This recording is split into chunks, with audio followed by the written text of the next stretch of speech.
This was again at the track at Hosur. Yeah, at the Hosur track, unfortunately. So that real world perception of what this vehicle do is a little bit weak. But I will tell you this. On the TVS Ntorq 150, I rode that track when, because there was a lack of traffic, I couldn't have a sense of, is this a properly quick scooter or a quick enough scooter, and was the right quality too harsh, etc. On this bike, I'm telling you that when they said the top speed is restricted to 68 kilometers an hour, my heart sank. And it's not 68, it's actually 60. 68 is what it displays. Okay. In eco mode, the top speed is capped at 40, which it displays as 45. And that is done so that you can be a 16-year-old, not need a license, and get yourself an Orbiter if you want legally in India. Those are the performance caps for a 16-year-old's licensing challenges. So 16-year-old can get an Orbiter? Yeah, like you remember there was that moped class of automatics. So this has the same criteria met as that moped class type of thing or whatever. It's officially, I'm not calling it a moped because it's a moped. I'm saying that's what the performance is aimed to. So if you're 16, you can ride one of these things legally out there. So that's one reason why the caps of top speed are low, right?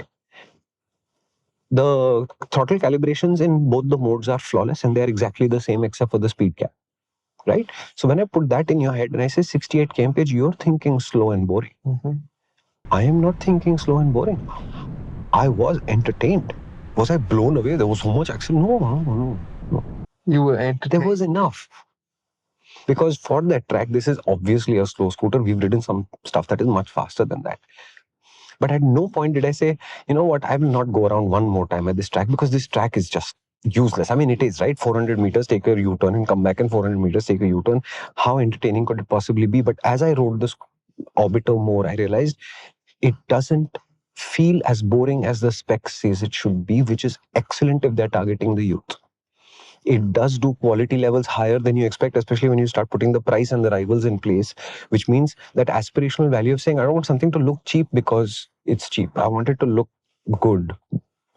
Done. I think trendy works for this. Yeah. And the key thing that I want to bring home, Kartik, is I kept coming down to this, what is this design? Why are these vertical lines? How does this make any sense? What is this name? Why are you doing this? And they said, when we benchmark everything and launch everything, then you come after us. And now when we are trying something new, then you are having trouble accepting it. This may not be the right way to... Oh my God, you are so right. TVS is taking a risk with this thing and it's solid.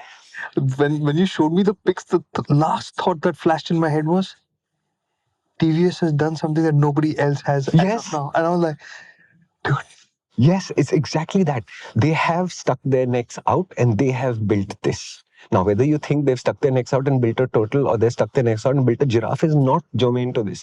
The central thing is TVS is trying something brand new that nobody has tried yet. And TVS is doing it in the calm, methodical way that they do things. I'll tell you examples and examples of this. They will advertise that the seat is super long. This is the best scooter seat they make because it is flat, long, wide, and firm. Dude, that was the other question. That seat is like it was cut by a knife or something, man. It is flat. Yeah. And in the action cam footage, you will see two kinds of POV. One where the meter is sort of disappearing under the camera, and the other where there's a lot of the scooter visible. Because the seat is flat, I have actually scooched all the way till the back, till the grab rail, and I'm sitting like this and getting the footage because I can, more or less. And I have brain space, right? I'm not going too fast. The Orbiter is more than just a new scooter.